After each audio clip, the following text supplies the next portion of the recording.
Hi, this is Aoife and this is the Happy Weight podcast. Thanks so much for joining me. On today's episode, I really want to focus on the celebration and love of food.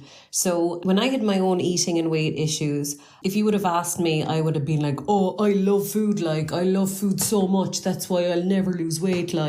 And now, the more I know and the more I learn, of course, I'm kind of like, that literally is the opposite. You're not loving food if you feel guilty after you're eating. And loving food isn't having a cheat day where you're using food in order to feel gross and mank and disgusting. And loving food isn't eating some cardboard, synthetic protein or diet food just because someone told you it helps with weight loss. None of those things are loving food at all.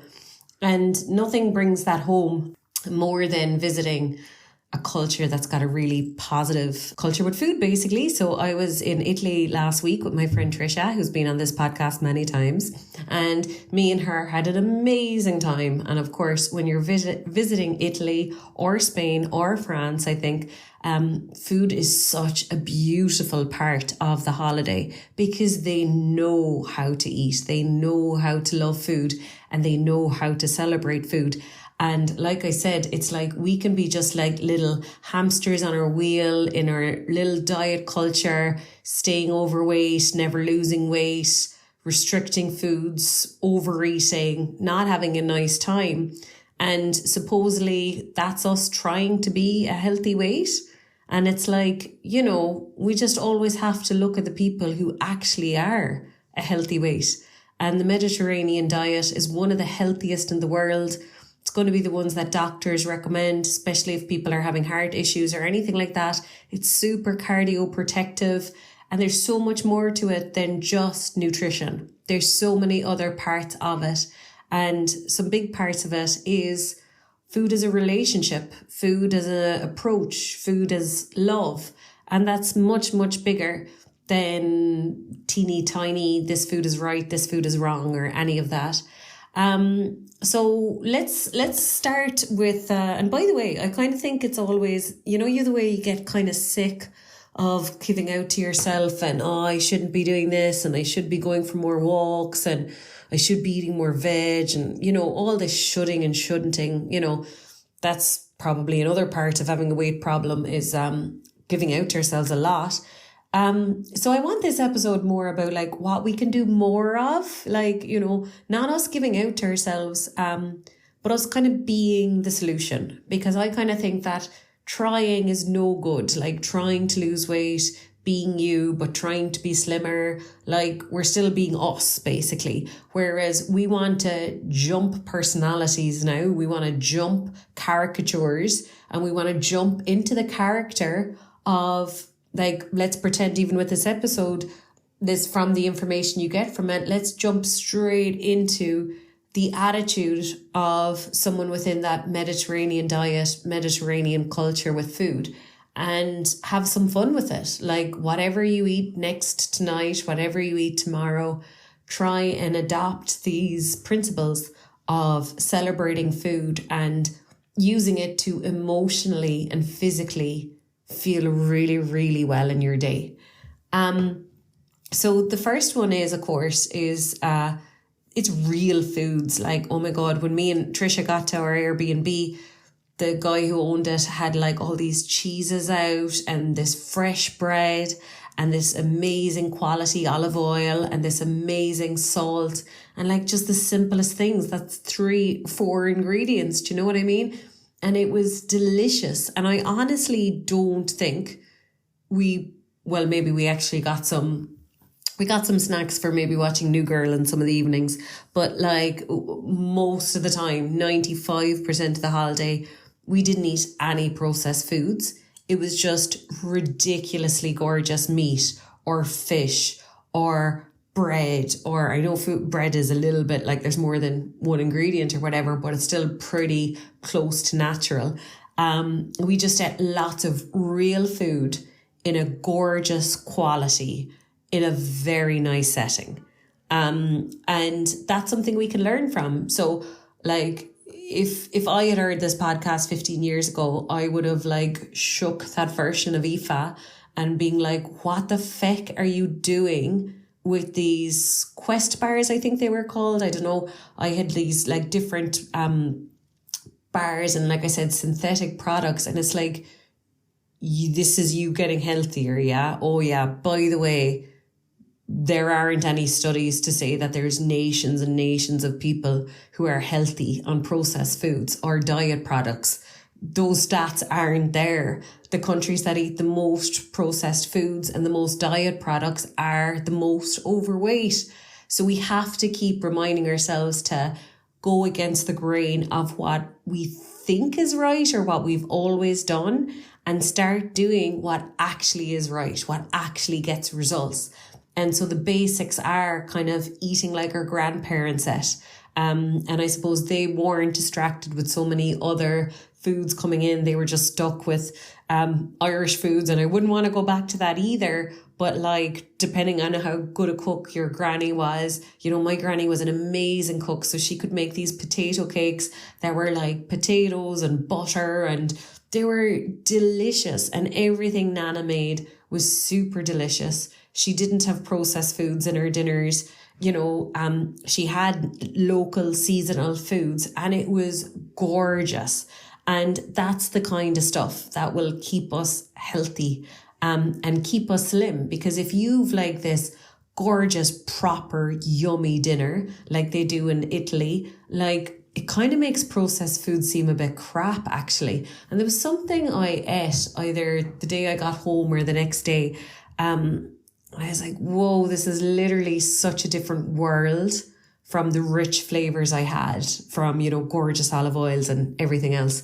The next thing is that like, without, I think, even intending on it, just because of the variety of foods in their meals, the portion sizes of each food is quite small. So like, as far as I'm aware, in Italy, you start with the antipasti, the first course, the second course, the third course, and the first course might be pasta, I'm sure. And then the second one is the one with the meat and veg and stuff. So no one's pretending that pasta could get you from 0 to full on its own. No one's pretending that. And I remember I used to have such a problem with pasta and I used to have such judgment. Like one of the ways that I put on a lot of weight and kept up that weight was kind of in secondary school. I was coming home to an empty house and I'd make a big old pot of pasta and all I wanted was Carberry, grated cheese on it and chili powder. And I still love that. I still absolutely love that. But I wouldn't really have that often because what annoys me about it is that I could have the biggest saucepan of it. And it's like, in some ways, I'm flavour fatigued from it and kind of sick of it. But in another way, I still feel a bit empty. And I would just have the same repeated fight with myself over and over again of like, something must actually be wrong with you. Like, how can you eat that much pasta? Like, that's disgusting. That's definitely not a portion size. But like, now I'm just kind of like, that's not my fault. Like, the foods that fill me up and don't fill me up, that's not up to me. That's up to my body. And I don't get a say in it. But what lunacy would be is continuously eating big portions of something that doesn't fill you up and then giving out to yourself for it not filling you up. So I kind of think whether it's intentional or whatever, like a small bit of pasta or a small bit of pizza, in the Italian diet traditionally, it was just part of what was going to make you full. Like all the pressure wasn't on the thin crust pizza or the small portion of pasta to make you full. There was also going to be a starter. There was going to be veg. There was going to be meat. There was going to be bread to begin with. You know, there was going to be this whole ceremony. And that yummy carb was only going to be part of that like holistically yummy feeling of fullness. And I think just trial and erroring what fills you up and puts your favourite feeling of fullness in your belly. I think it will always nearly veer towards natural foods over processed foods, i.e. like having a beef and veg and potato dinner and getting full on that is always going to be a more pleasant feeling than the tub of Pringles and getting full on that. Like they're two very different feeling of fullness. And I generally think when there's like a mix of different foods, that can lead to a lovely feeling of fullness. So yes, there's some protein in your meal, but maybe there's also oranges, or maybe there's bread, and there's just a little bit of a mix and a mulch of high tasting foods and nice feelings, so that by the end of it, you've definitely hit satisfaction from a taste point of view, and your belly is just this feeling of cozy fullness that you want to hold on to. Like you don't want to lose it. You don't want to ruin it. Like it's such a gorgeous feeling that if someone was like, oh, do you want a rich tea biscuit? It's like not a hope. Like that dinner was so yum. I just want to keep the taste in my mouth. I want to keep this perfect feeling of fullness. I don't want it to move into cross the line into the ick. I just want this lovely feeling. So I think the foods that they eat, the way they eat them, the varied courses, the varied food in it, and then of course there being a high percentage of one ingredient naturally occurring foods is what gives you a lovely feeling after the meals. And then time, of course. And like, you know, time is something that we could beat ourselves over the head with it as well, especially moms. Moms are always stuck for time, and it can be just another stick they're beating themselves with. But like, I just kind of think that if you were to do a little bit of an experiment of putting lots of time into eating one food, it would really bring it home to you whether you actually like this food, like whether it tastes nice to you, whether your body is giving you signals that it completely approves and encourages this food. And the same with your stomach.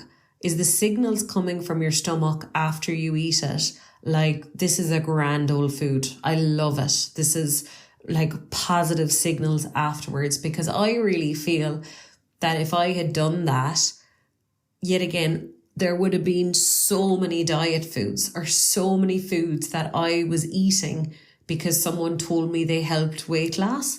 Like, my whole diet was foods that I thought I should eat.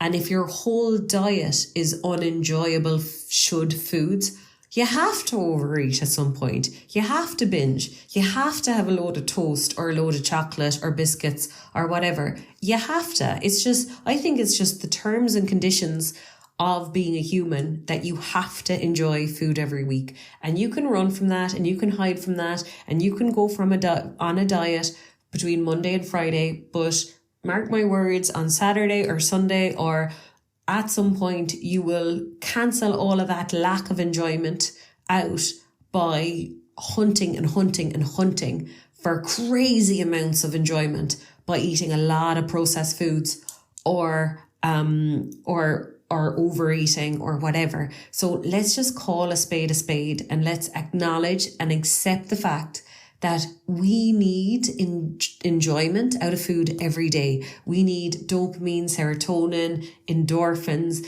And I was actually looking this up, right? Because there was so many times me and Trisha were eating our food and we were moaning and groaning. We were like, oh my God. And we were making all these sounds and we couldn't talk because we were so like in love with the taste and in love with the eating of the food. And like, I was like to her, I was like, I wonder, is this like 1/8 of an orgasm? Or I wonder, is there something to that? And then I looked it up and like, there are some similarities. And one of the things is because if you're really loving a food, to love a food, you are engaging every single sense. You're engaging your smell, your taste, your sight, the sound, the feeling, everything. And part of what makes pleasure or orgasm or anything like that is just the sheer amount of physical signals and senses involved, or senses being activated. And I just found it so interesting when I did look that up. Like, no, it isn't comparative, or no, it's not 1/8 of an orgasm, but there are so many similarities. And endorphins is another one. So endorphins you often hear with exercise, but we also get it from really enjoying our food. And endorphins are a natural painkiller, which is so cool. And, you know, they're part of what causes that pleasure feeling in our brain.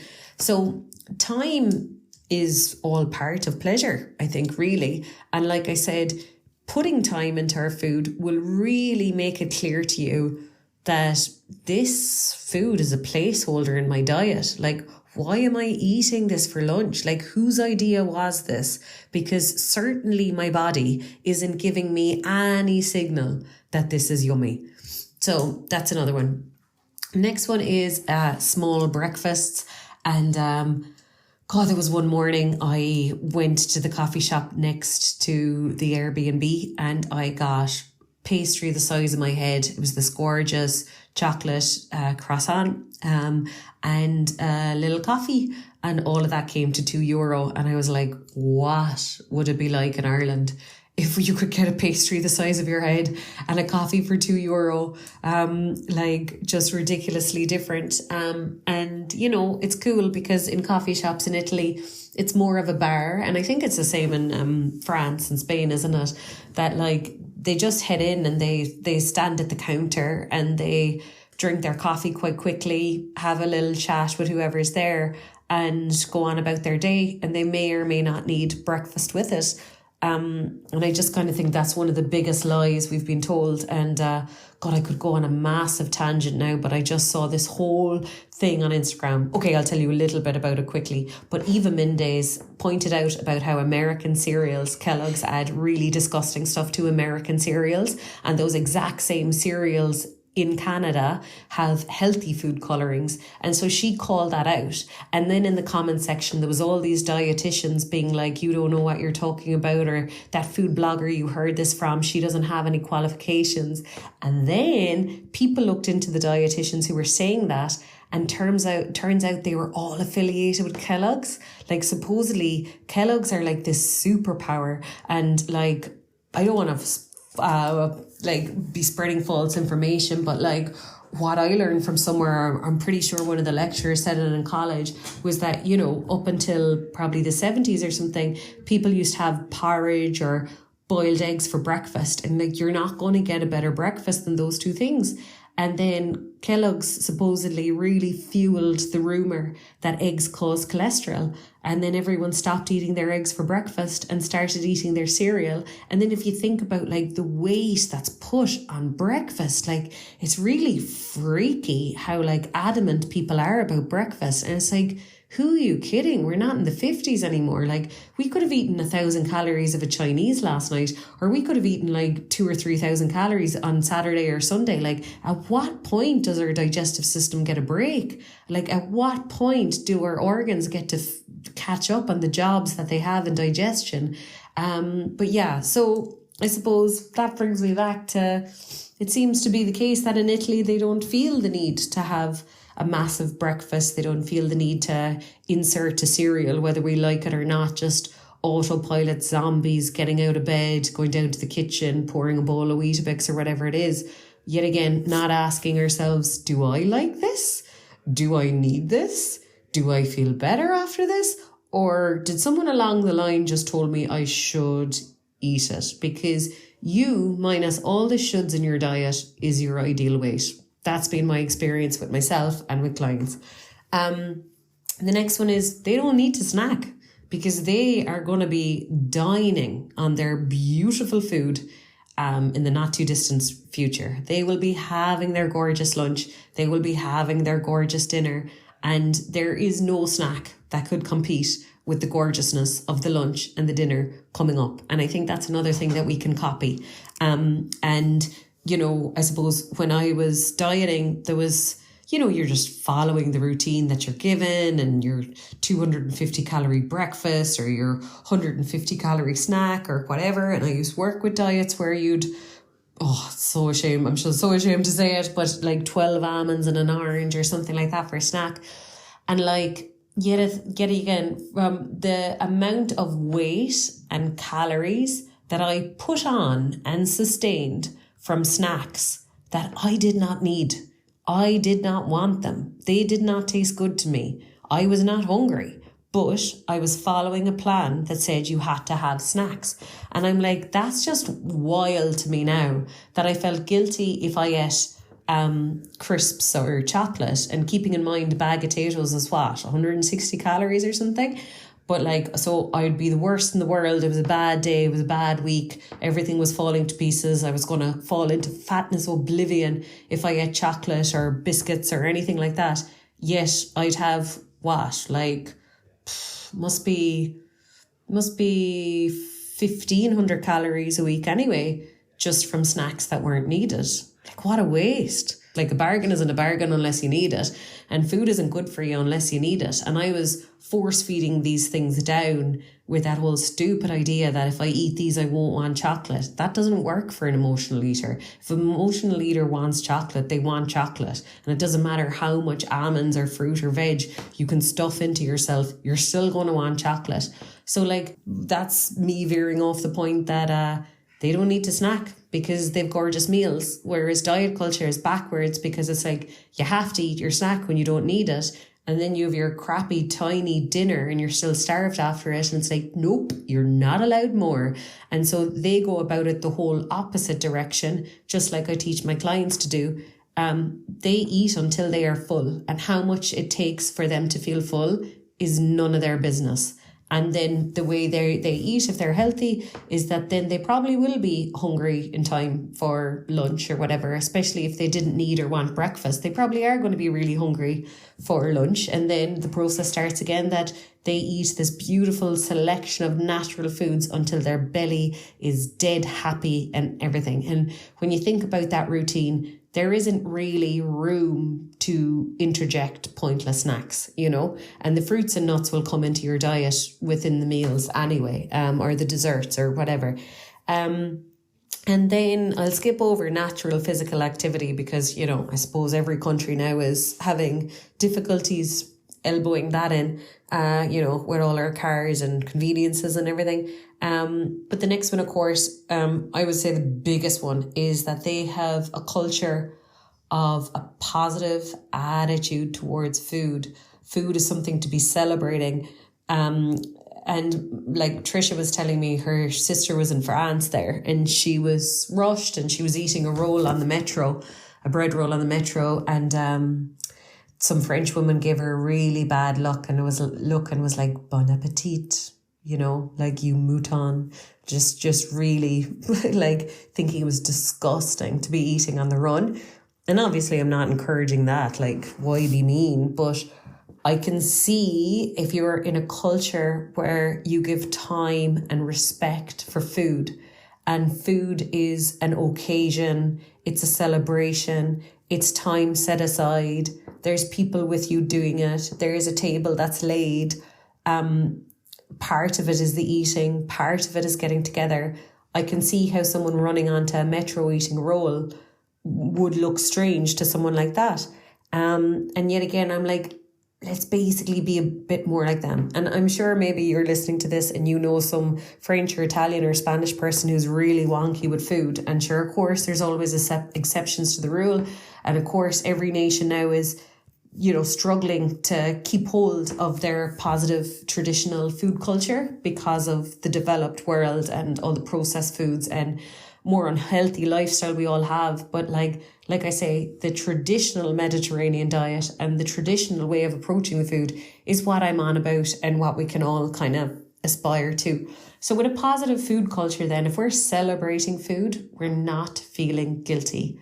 And I remember being really strict on myself with that when I was in recovery. I was like, Aoife, you are allowed to eat it and see the positives, or you're not allowed to eat it. But you are not allowed to eat it and give out to yourself. You are not allowed to eat it and think how much fat and salt and sugar is in it. You are not allowed to eat it and think about how fat it's going to make you or how much calories it was or whatever. You're not allowed to eat it. That's like the most ungrateful, negative relationship you could have with food. So I suppose the polar opposite of that relationship with food was me and Trisha moaning and groaning as we were eating our pizza in Italy. Like, we were so in love with it.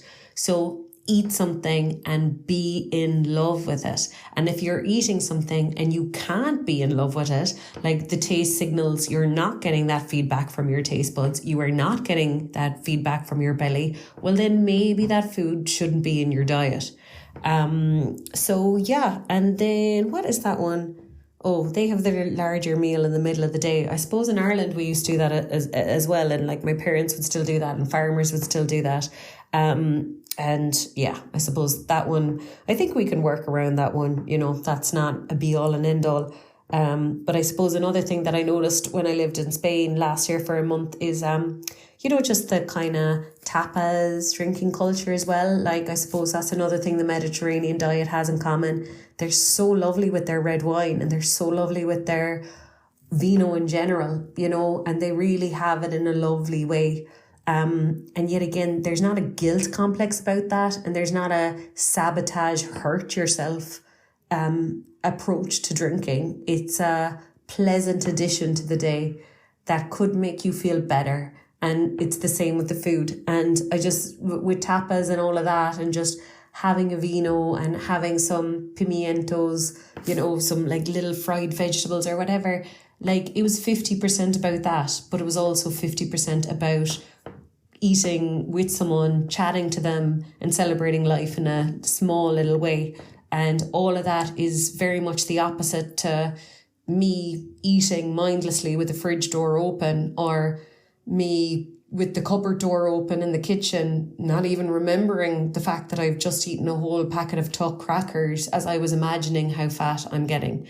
Like, obviously night and day. So yet again, if we could just take the foot off the pedal of the whole diet culture stuff, and then let's like invigorate our whole relationship with food by celebrating it and loving it. And part of loving food, I think, is loving your body, because you're co-enjoying it with your body, if that makes sense. You know, like, yet again, me and Trisha moaning and groaning was because our tongue was so happy. Our mouth was so happy. We had made our mouth so happy. Like, you are being sound to your belly. You're being sound to your mouth. And that is probably like step one of creating a healthy body, that you care about creating positive feedback signals in your body. You care about the signals that your body is giving you, and you want to keep them happy signals. You want to keep them comfortable signals. So yeah, that's all of it for today. And thank you so much for listening. And please excuse my disgusting cold. But yeah, thank you so much for listening, and I'll chat to you again. Mwah.